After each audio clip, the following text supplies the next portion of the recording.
Greetings from First United Methodist Church of Los Alamos, New Mexico. We hope this message will be meaningful and relevant to your life and your relationship with God. We invite you to join us for worship on Sunday mornings. We have now resumed in-person worship with one service at 10 a.m., which is live streamed both on Facebook and on YouTube. We alternate each week between contemporary and traditional music. You may confirm worship times and receive more information by visiting our website, firstinyourheart.org. Now may you be blessed through the reading and hearing of God's holy word. I, therefore, the prisoner in the Lord, beg you to lead a life worthy of the calling to which you've been called, with all humility and gentleness, with patience, bearing with one another in love, making every effort to maintain the unity of the Spirit in the bond of peace. There is one body and one Spirit, just as you were called to the one hope of your calling, one Lord, one faith, one baptism, one God and Father of all, who is above all and through all and in all.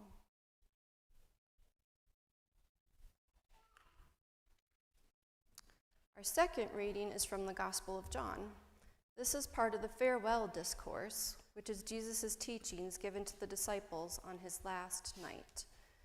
Jesus tells them that he is in the Father, just as the Father is in him, and that the Spirit, the Advocate, will come after him to teach and remind them of his teachings, including the commandment that we love one another.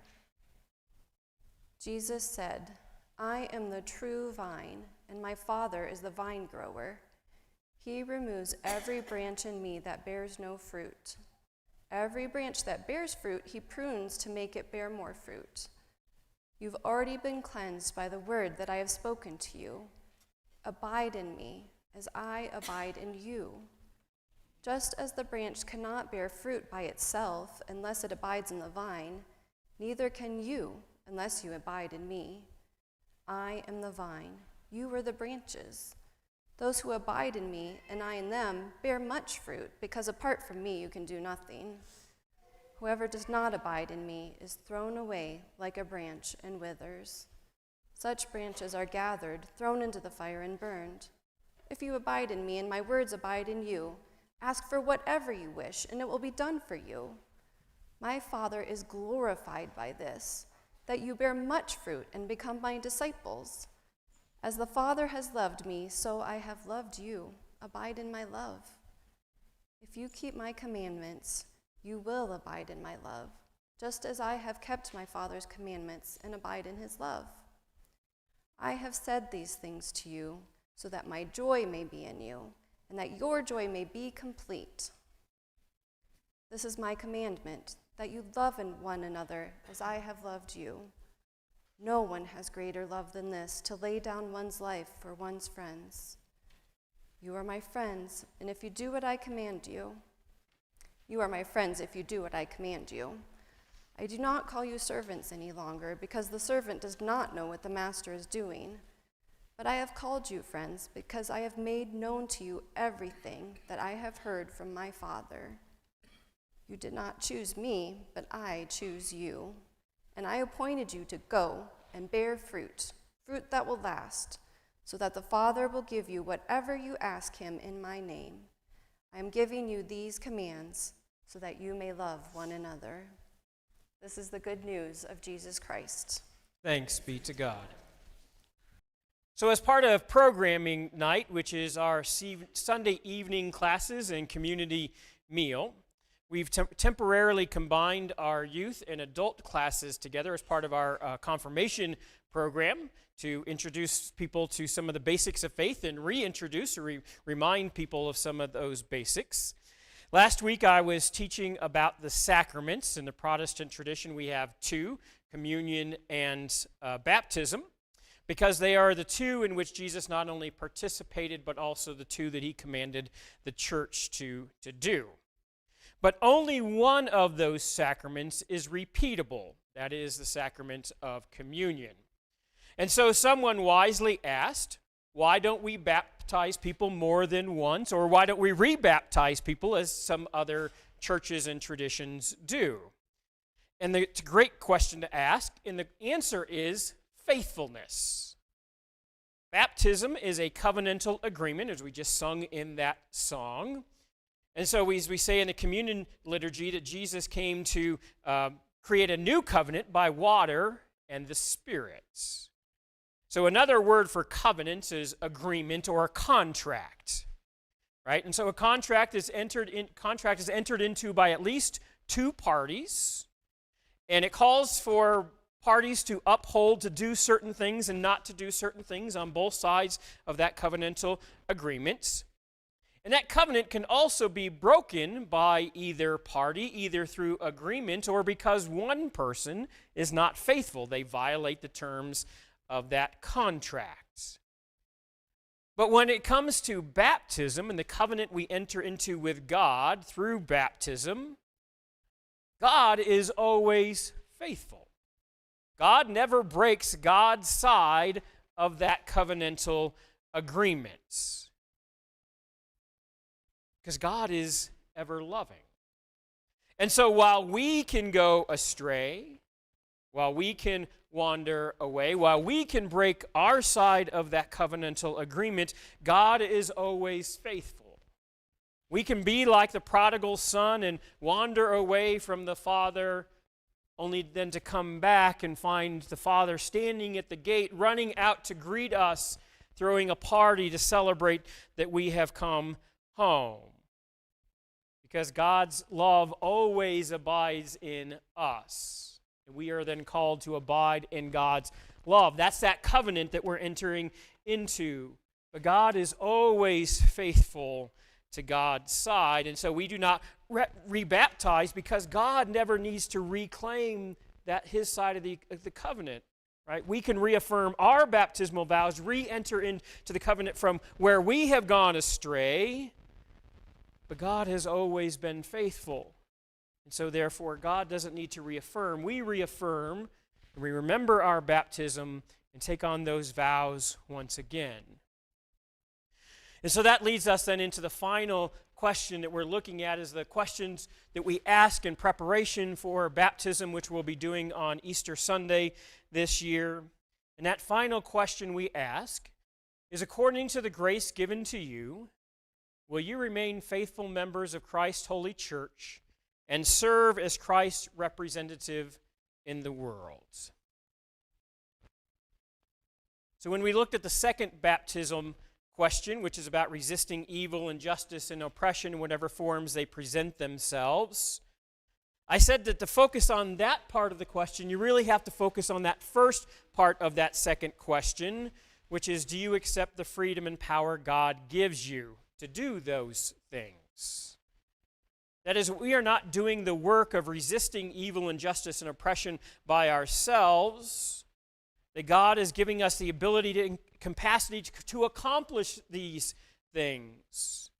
I would even argue that we cannot do them without the freedom and power that God gives to us. Or as St. Augustine is alleged to have said, without God we cannot, without us God will not. And so just as we need the power of God and the freedom of God to accomplish of resisting evil, injustice, and oppression, the same thing is true of that first part of the question we look at for today, which is also critical, and that is a question about grace. And grace is a word we use a lot, especially in the church, although I think that with the understanding that we use that word, with the understanding that everyone else knows what we mean by that word, right? And perhaps that's because we don't actually want to have to explain what that word means if someone asks us, because we're not quite sure. The Greek word for grace is also the root word for gracious. And so if we talk about God's gracious will, same word. Or if we talk about that God is gracious and full of compassion, as the psalmist tells us, that's where that's coming from. But more to the point, grace is about favor, or finding favor in the eyes of God. It's about kindness. It's about mercy and compassion, benevolence, forgiveness, and love. It can even have the meaning of healing and wholeness, sort of like when we talked about peace or shalom. One commentator I read this week said that for them, grace finds its most meaningful expression in the parable of the prodigal son, which I just mentioned.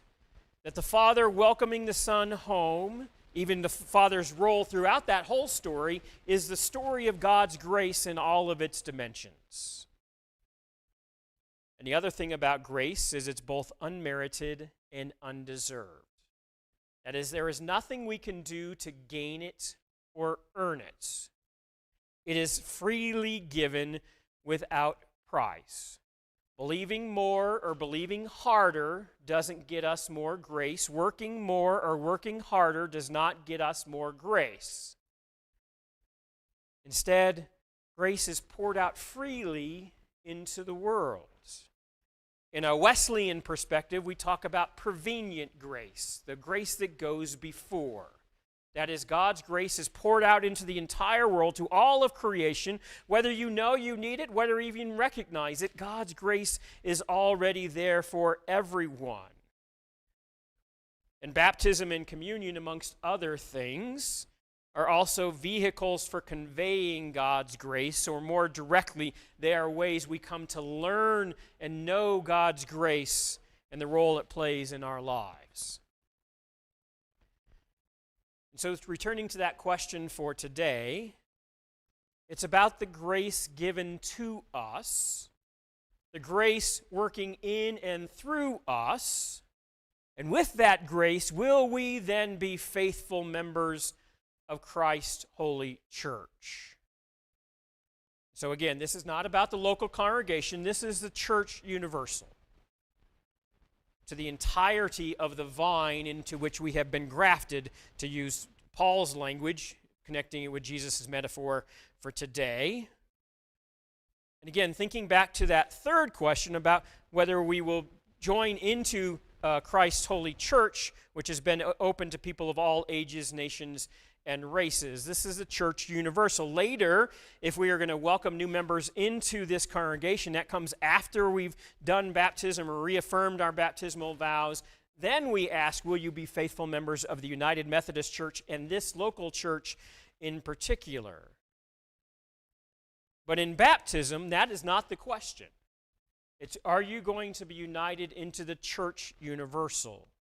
To the Holy Catholic Church, that is lower C Catholic, not Roman Catholic, Holy Catholic, lowercase c, meaning universal. Will you be holy and faithful to the universal Catholic Church? And that's where that letter to the Ephesians that we heard this morning comes into play, because the author, who's more than likely not Paul, even though it's written in his name, it's probably not by him, the author is calling for specific behavior in the church.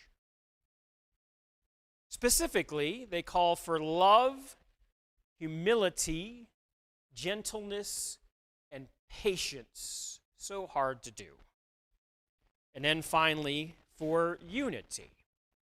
And unity here does not mean uniformity.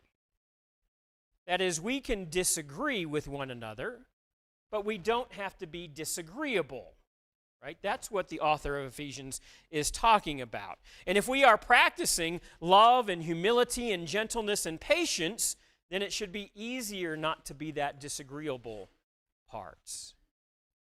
And this unity, the author says, comes from the reality that there is one Lord, one faith, one baptism, and one God and Father of all. And more importantly, we know this because of the call that God has made on our lives. The call not from us, the call from God into discipleship. It is God's call that makes us aware of God's grace, and it is God's grace that redeems us. And it is God's grace that allows us to live in love and humility and gentleness and patience. So that then plays into that idea of faithfulness. Because one of the things that faithfulness does not mean, just as love does not mean, or unity does not mean, is going along to get along. Because sometimes faithfulness requires saying and doing the hard things. After all, that first question, right, is about resisting evil, injustice, and oppression in whatever forms they present themselves. As I said last week, that's not just out in the secular world, right? Those things exist in the church too. And so sometimes faithfulness is not about sitting aside and letting those things happen, but about calling out even the church where it has gone astray, and calling out society where it too has gone astray. To produce the fruit of the vine means abiding in God's love and living in God's love in the world, in all ways and in all times, and that too is faithfulness. But there's something unique about the idea of fruit. Because plants or trees that produce fruit, or even just seeds, do not produce those things for themselves. Right? Seeds are about new generations, but it's not like when a seed falls into the ground that the trees and the bushes all throw a party, right? They don't have baby showers for this new seed, hoping it grows up into something new. The fruit is produced not for them, but for others and for other things, for new generations. And so when we hear that we are called to be faithful members of the church, to bear fruit, it's not about us. It's to be the fruit for the world, to be Christ's representatives to the world for new generations. It's not fruit for ourselves, it's for others. So think of Paul's fruits of the Spirit from Galatians, which are love, joy, peace, forbearance, kindness, goodness, faithfulness, gentleness, and self-control. Those are all things that come in relationship with other people. They are not individual fruits, they're communal fruits, born for others. And they don't come from us, they come from the vine. Because if we are disconnected from the vine, then we cannot produce that fruit. If we are disconnected from God, then we can't produce that faithfulness to God. We cannot be working with God for the coming of the kingdom. We cannot be faithful. So that leads into that last point of the question, which is, will you serve as Christ's representative in the world? In the scripture passage we chose for the ecumenical Thursday evening program that's been going on is from Paul's second letter to the Corinthians about reconciliation. And Paul says that we are reconciled with God through Christ, and therefore we are called to a ministry of reconciliation. And he says, therefore you're called to be ambassadors to the world. And I like that term ambassador more than representative, because for me it's clearer about what we are called to do. Right? And so we have a state representative and we have a congressional representative, right? But they're surrounded by other people who are sort of like them. They might disagree with each other, right? But ambassadors go from where they are to people who are not like them, into other cultures, into other countries to represent their group. And so as we think of the U.S. becoming more secular, the Western world becoming more secular, I think it's even more important for us to see ourselves as ambassadors for Christianity in the world. Reaching out to people who don't understand what it is that we do or why we do it. To represent Christ in the world, then to serve as a bridge between that world and Christian belief in the church. And I think we need to take that injunction, that call to be ambassadors more seriously than we probably do. I recently saw someone say, be the reason why people want to know about Christ rather than the reason they hate Christians. Be the reason people want to know about Christ rather than the reason people hate Christians. Because I have to be honest and say that the vast majority of any animosity that's coming back at the church from society is more about what we do than it is about what we actually believe. Because I think all of us could name some Christians in the world who are just jerks, right? I've even been a jerk in the world. Hopefully they don't know I'm a Christian at the same time, but often they do, right? It's the nature of who we are, but we are called to something more. And if instead we live in peace, in love, in humility and gentleness, if we are living in the fruit of the Spirit, I can almost guarantee that what we do and how we live will have more people asking us about who Christ is than hating Christ or the church or Christianity, of wanting to be receptive to that good news we have to proclaim.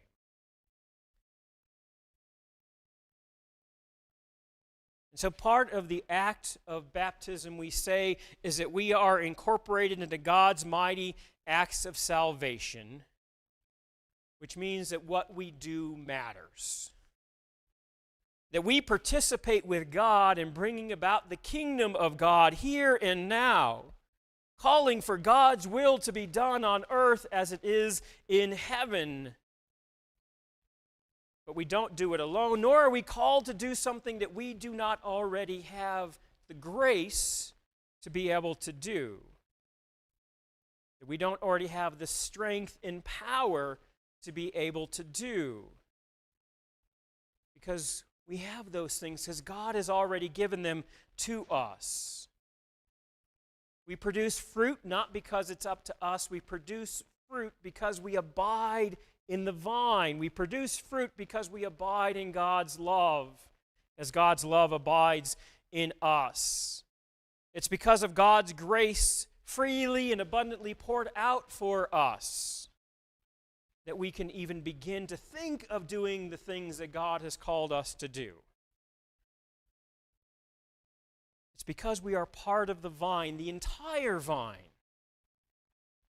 that we gather together as one body to know that we don't walk this journey alone. We don't produce this fruit alone. We produce it as part of the entire vine. And so on behalf of the whole church, I ask you, according to the grace given to you, will you remain faithful members of Christ's holy church and serve as Christ's representatives in the world? I pray that it will be so, my brothers and sisters. Amen. Thank you for watching, and don't forget to follow our YouTube channel and Twitter, and like us on Facebook if you haven't already. And remember that every action you take today could change someone's life. So make sure it's a good one and be an agent of love. God bless.